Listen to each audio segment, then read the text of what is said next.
Welcome to divine news. నేను నీలిమా. ఇక details చూస్తే షేలింగంపల్లి టీడబ్ల్యూజేయు 143 సర్వసభ్య సమావేశం. రంగారెడ్డి జిల్లా అధ్యక్షులు శేఖర్ సాగర. షేలింగంపల్లి నియోజకవర్గం టీయూడబ్ల్యూజే 143 యూనియన్ సర్వసభ్య సమావేశం సోమవారం చందానగర్ పీజేఆర్ స్టేడియంలోని సమావేశం హాల్లో జరిగింది. ఈ కార్యక్రమానికి ముఖ్య అతిథిగా హాజరైన టీయూడబ్ల్యూజే రంగారెడ్డి జిల్లా అధ్యక్షులు శేఖర్ సాగర పాల్గొని ప్రసంగించారు. షేలింగంపల్లి నియోజకవర్గం పాత్రికేయుల సమస్యలు పెండింగ్ లో ఉన్నాయని, వాటిని పరిష్కరించే దిశలో అప్పటి ప్రెస్ అకాడమీ చైర్మన్ అల్లం నారాయణ కృషి వల్లనే సాధ్యమైందన్నారు. అక్రిడేషన్ కార్డులు, హెల్త్ కార్డులు ఈ నియోజకవర్గంలో పనిచేసే వారికి 50% అవకాశం కల్పించిందన్నారు. గత కొన్ని సంవత్సరాలుగా విలేకరుల ఇండ్ల స్థలాల కోసం కృషి చేస్తున్నామని, అలాంటి సమస్యలను తక్షణమే పరిష్కరించడానికి స్థానిక ఎమ్మెల్యేతో పాటు జిల్లా కలెక్టర్ దృష్టికి తీసుకెళ్తున్నామన్నారు. తక్షణమే జర్నలిస్టుల సమస్యల పరిష్కారం కోసం కృషి చేస్తామన్నారు. దీంతో నియోజకవర్గ జర్నలిస్టులు రంగారెడ్డి జిల్లా అధ్యక్షులు శేఖర్ సాగర్ కు అభినందనలు తెలిపారు. అనంతరం పాత్రికేయులు వివిధ సమస్యలను రంగారెడ్డి జిల్లా అధ్యక్షులు షేలింగంపల్లి నియోజకవర్గ అధ్యక్షులు రమేష్ సాగర్ దృష్టికి తీసుకురాగా తక్షణమే సమస్యలను పరిష్కరిస్తామని విలేకరులకు హామీ ఇవ్వడంతో సంతోషం వ్యక్తం చేశారు. ఈ సమావేశంలో జర్నలిస్టులు, మిత్రులు పాల్గొన్నారు. కనీసం గుర్తింపు కార్డు కూడా ప్రయత్నం చేయని అసమర్థ నాయకులు ఈరోజు మేము మా యూనియన్ అని చెప్పుకొని మీటింగులు చెప్పుకోవడానికి సిగ్గనిపిస్తలేదా మీ కలిసి ఈ సందర్భంగా వాళ్ళని మనందరి తరఫున వెల్ఫేర్ ఫండ్ ఈరోజు చెక్కులకు పోజులు ఇస్తున్నటువంటి నాయకుల ద్వారా మీరు చెప్పండి. ప్రభుత్వం వచ్చిన తర్వాత మీడియా ఫండ్ చైర్మన్ అయిన తర్వాత ₹1 మన వెల్ఫేర్ ఫండ్ మీరు తీసుకొచ్చిరా? జర్నలిస్టుల సంక్షేమ నిధికి 42 కోట్ల రూపాయలు తీసుకొచ్చినటువంటి చరిత్ర అల్లం నారాయణ గారికి మీరు అందరూ సపోర్ట్ కొట్టండి, మనం అభినందించాలి. అల్లం నారాయణ గారు ఆ 42 కోట్ల రూపాయల సంక్షేమ నిధి నుంచి వచ్చేటువంటి బ్యాంకు ఇంట్రెస్ట్ తోని వచ్చిన డబ్బుతో ఈరోజు చెక్కులు పంపిణీ చేసుకుంటా, పోజులు ఇచ్చుకుంటా మేము జర్నలిస్ట్ నాయకులు అని చెప్పి యూనియన్ నాయకులు పక్కన పెట్టుకుని పోజులు కొట్టుకుంటారు. వాళ్ళు మన గురించి మాట్లాడతారా? ఎన్ని చెప్పుకోవాలి? మనం ఎత్తు కార్డు తీసుకొచ్చినాం, ఇళ్ల స్థలాలు సాధించుకున్నాం, వెల్ఫేర్ ఫండ్ తీసుకొచ్చినాం, సొమ్మొకటి సోకొకటి అన్నట్టు ఈరోజు మనం సాధించిన దాంట్లో వాళ్ళు పోటీలు ఇస్తున్నారు. అక్రెడిటేషన్ కార్డులు పత్రికన బిగ్ మీడియంలో ఉన్నాయా? కేటగిరీ వైజ్ గా విధి విధానాలను రూపొందించి ఆ రోజు media academy chairman, accreditation committee state chairman గా విధులు నిర్వర్తిస్తూ సమాచార కమిషనర్ కోఆర్డినేషన్ తోని పకడ్బందీ విధానంతో వేలాది మందికి అక్రెడిటేషన్ కార్డులు, గుర్తింపు కార్డు మన షేలింగంపల్లిలో చరిత్ర ఎంతమందికి వచ్చినాయి? లెక్కలేనంత మందికి వచ్చినాయి. ఈరోజు ఏమైంది? ఆ స్టిక్కర్ వేసుకొని పోతే బస్సులు, ఆర్టీసీ బస్సులు, బస్ పాస్ కూడా పోవాక స్టిక్కర్ మార్కెట్ పనిచేస్తారు. ఒక కండక్టర్, డ్రైవర్ రిజర్వ్ చేసుకున్నటువంటి అవమానపడేటువంటి పరిస్థితి వచ్చింది. ఏదైనా పోతే మీడియా ఏదైనా మీటింగ్లో పోతే ఇది వ్యాలిడిటీ లేదయా, డేట్ ఎప్పుడో అయిపోయింది అని చెప్తే అక్కడ అవమానపడేటువంటి పరిస్థితి వచ్చింది. అట్లాంటి వ్యక్తులు ఈరోజు మాదొక యూనియన్, మాదో గొప్ప యూనియన్, వాడవాడు అంటాడు ఒకడు పేద రాష్ట్ర స్థాయిలోనంట ఆయన గొప్ప పదవిలో ఉన్నాయని చెప్పుకుంటాడు. మన ఈ మధ్యలో రంగారెడ్డి జిల్లాలోనే ఒక మీటింగ్ పెట్టి ఆ మీటింగ్లో చెప్తారు ఏదో తోక సంఘం అని, ఓ చిన్న సంఘం అని. అరే నివ్వేంద్ర బాబు, నీ చరిత్ర ఏంది అసలు?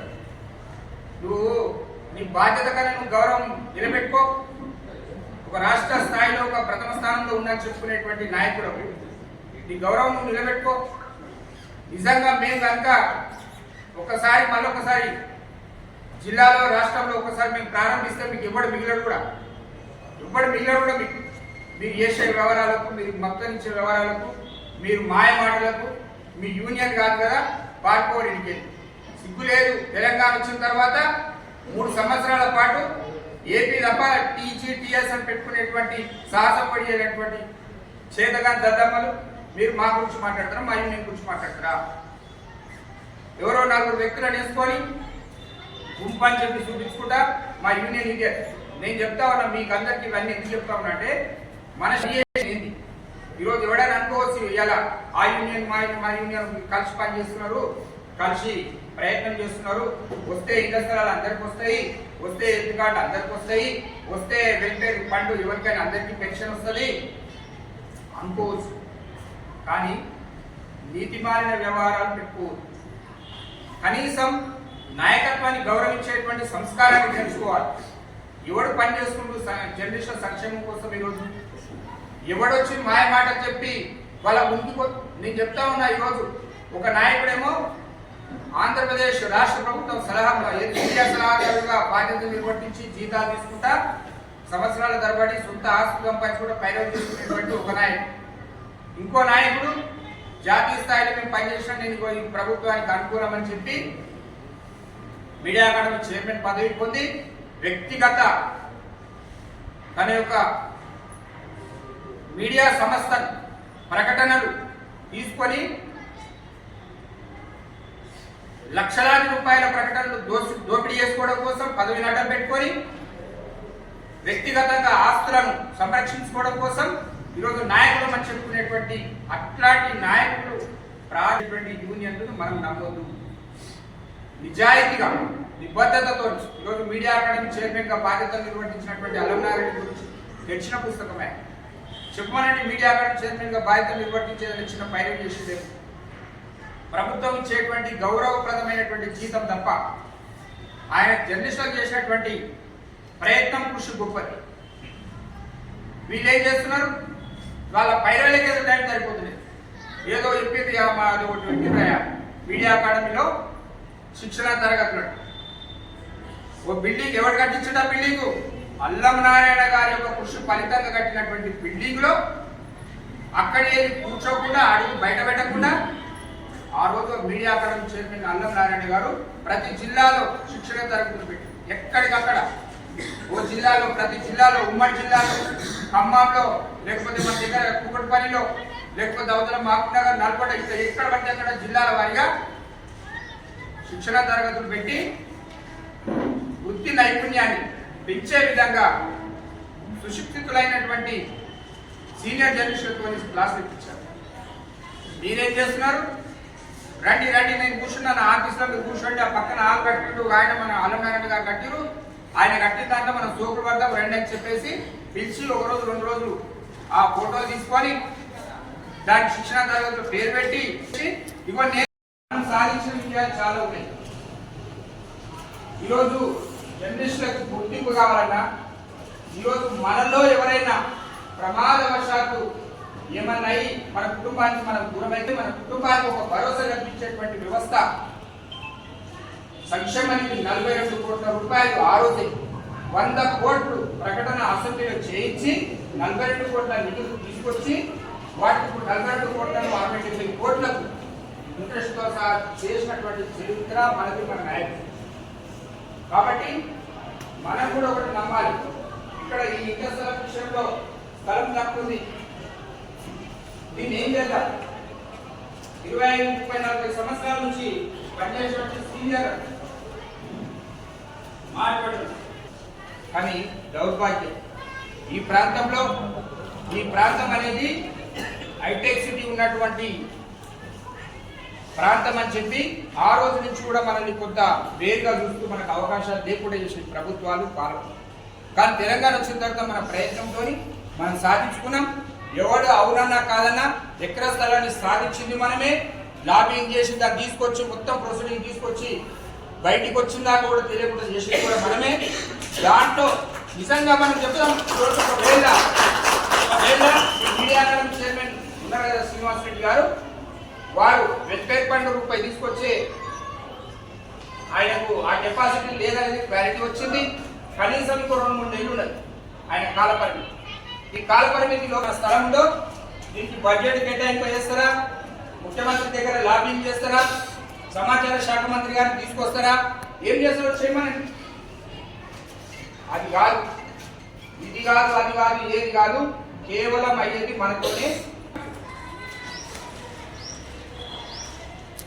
ఈ స్థలంలో మనం సాధించుకున్నటువంటి స్థలంలో ఇళ్ల నిర్మాణం తొందరగా చేయకపోతే అది చాలా విలువైనటువంటి స్థలం. దాని పక్కన యాక్షన్ పెట్టారు, కొంత స్థలం పోయి ఇంకో కొంచెం స్థలం ఉన్నది.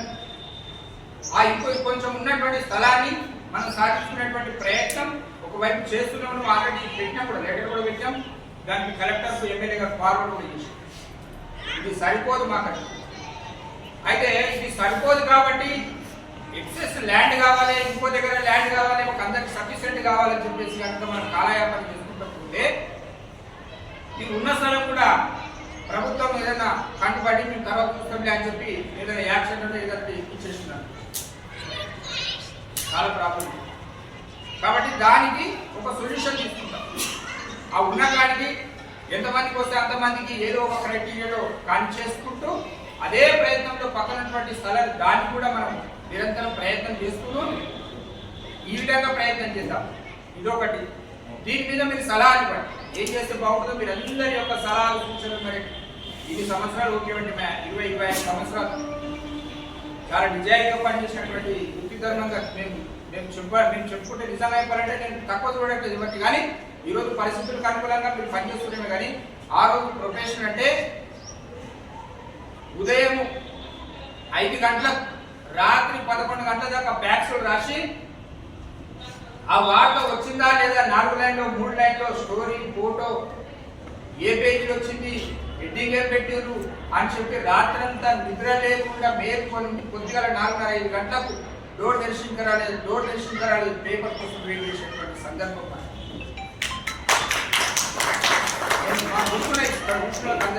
మా రమేష్ కానీ మా పిల్లలకు రాజేడ్ అనేది కూడా రాత్రి మా అశోక్ సీనియర్ మాట్లాడారు. ఆ రోజులో 4 లైన్ల వార్త కోసం కూడా అంత తప్పన కేవలం వార్తల మీద ఉన్నటువంటి విషయం. ఈరోజు సరే పరిస్థితులు వేరు, ఎక్కడైనా దాన్ని వ్యవస్థ అయిపోయింది, దాన్ని ఏం చేయలేదు. కానీ మీరు కూడా గుర్తుపెట్టుకోండి, అక్కడక్కడ కొన్ని సందర్భాలలో కొంత సీనియర్లకు గౌరవించకుండా కూడా వీళ్ళేంది వాళ్ళంటే ఒకరైతే నాకు ఫోన్ చేసింది, ఇద్దరు ఒక చిన్న ఇష్యూలో ఏంది అని చెప్పేసి మాట్లాడి నీకే నాకే నువ్వేది అన్నట్టు మాట్లాడి ఏముంటుంది దేనికోసం కనీసం మాట వరుసకైనా. ముఖ్యమంత్రి ఉన్నప్పుడు తెలుగుదేశం ప్రభుత్వంలో మన షేర్లింగంపల్లి రెవెన్యూ పరిధి ఏదైతుందో దీన్ని మొత్తం కూడా ఒక జోన్లోకి తీసుకొచ్చి ప్రత్యేకంగా ఒక జీవో తీసుకొచ్చినప్పుడు ఆ ప్రభుత్వం ఏమని అంటే BPL కింద బిలో పావర్టీ లైన్ కింద ఉన్నటువంటి పేదలకు ఇండ్ల పట్టాలు ఇచ్చే వాటిని బ్యాన్ చేసి దానికి అలాట్మెంట్ అనేది బ్యాన్ చేసి తర్వాత వైఎస్ రాజశేఖర రెడ్డి గారు వచ్చిన తర్వాత అదే BPL బిలో పావర్టీ లైన్లో ఉన్నటువంటి పేదలకు కబ్జాలో ఉన్నటువంటి వారికి రెగ్యులరైజేషన్ స్కీమ్ కింద 58-59 అటువంటి జీవోలు తీసుకొచ్చి కొంత ప్రయత్నం చేసింది. తర్వాత తెలంగాణ వచ్చిన తర్వాత కూడా అదే రెగ్యులరైజేషన్ స్కీమ్ మాత్రమే కొనసాగింది, అలాట్మెంట్ స్కీమ్ ఎక్కడ కూడా కొనసాగలేదు. ఇట్లాంటి పరిస్థితుల్లో మనము ప్రత్యేక జీవో తీసుకొచ్చి దానికి అప్పుడు ఉన్నటువంటి మన యూనియన్ రాష్ట్ర అధ్యక్షుడు గౌరవనీయులు పెద్దలు అల్లనారాయణ గారు మీడియా అకాడమీ చైర్మన్గా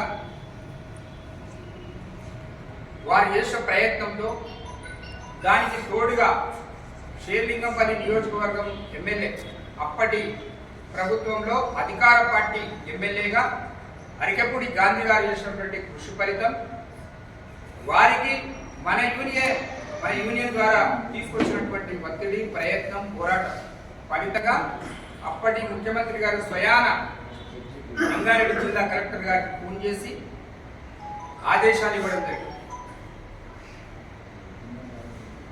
వెంటనే ప్రొసీడింగ్ ఇవ్వాలంటే అప్పుడు ఉన్నటువంటి కలెక్టర్ గారు మన ఎమ్మెల్యే గారి త్రూ GHMC స్టాండింగ్ కమిటీకి GHMC అధికారులకు ప్రొసీడింగ్ ఇవ్వడం జరిగింది.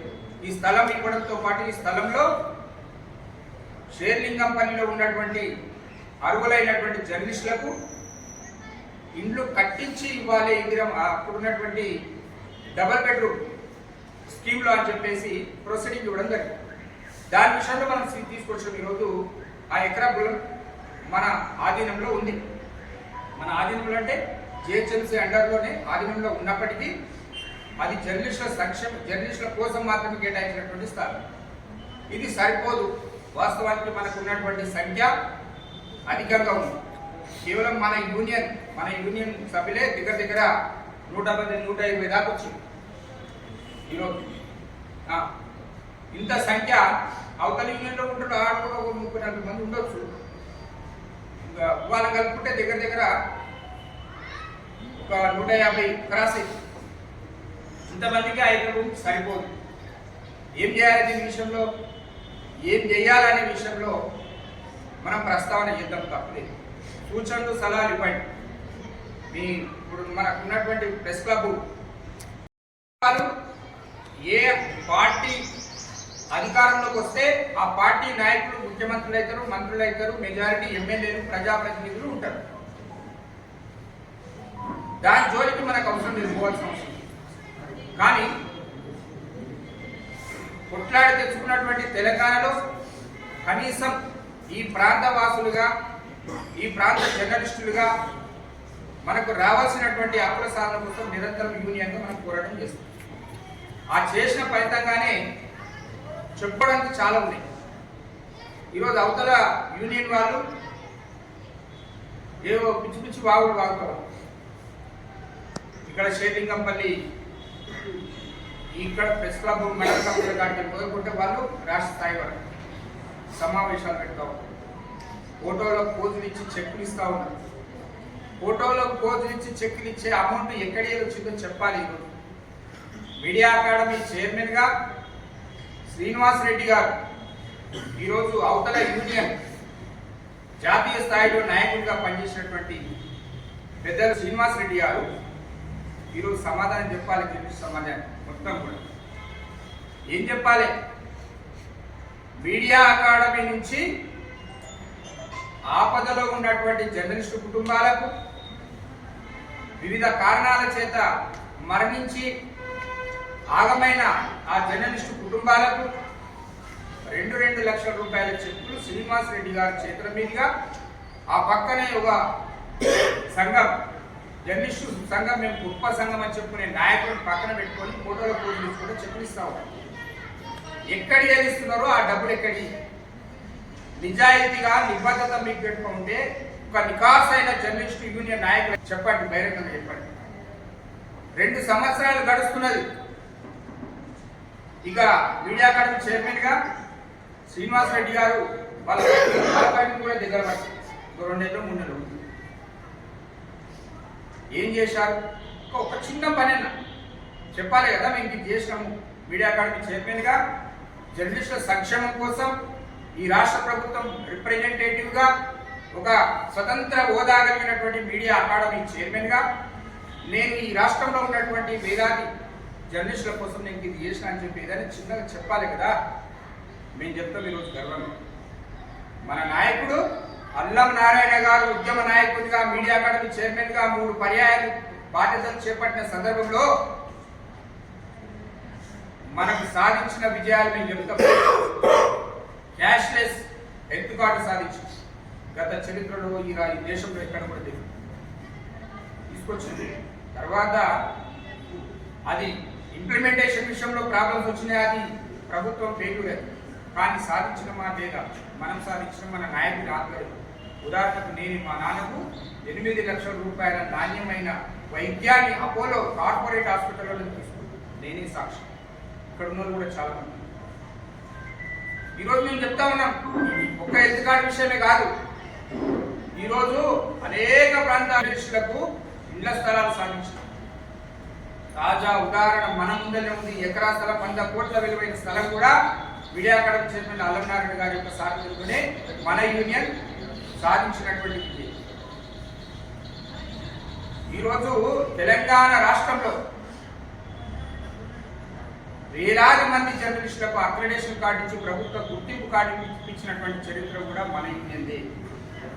ఏం చేసిందయ్యా శ్రీనివాస్ రెడ్డి గారు? మిమ్మల్ని నేను అడుగుతా ఉన్నా, మీరు మీడియా అకాడమీ చైర్మన్గా బాధ్యత చేపట్టిన తర్వాత 1.5 years తర్వాత ఇప్పటికి కూడా అతి గతి లేదు. మీడియా అకాడమీకి మీడియా అక్రిడేషన్ కమిటీలు లేవు, ఆ కమిటీ జీవో లేదు. ఎట్టి పరిస్థితుల్లో సమర్థించే వ్యక్తులకు కూడా మాకు సంబంధం లేదు. ఈరోజు ఈ ఆ గ్రూపులో చూసిన కొంతమంది వాళ్ళు ఉన్నారు. నిన్న మొన్న ఇంకా కూడా ఉన్నట్టు ఇంకా కూడా వాళ్ళని కూడా తీసేసాను.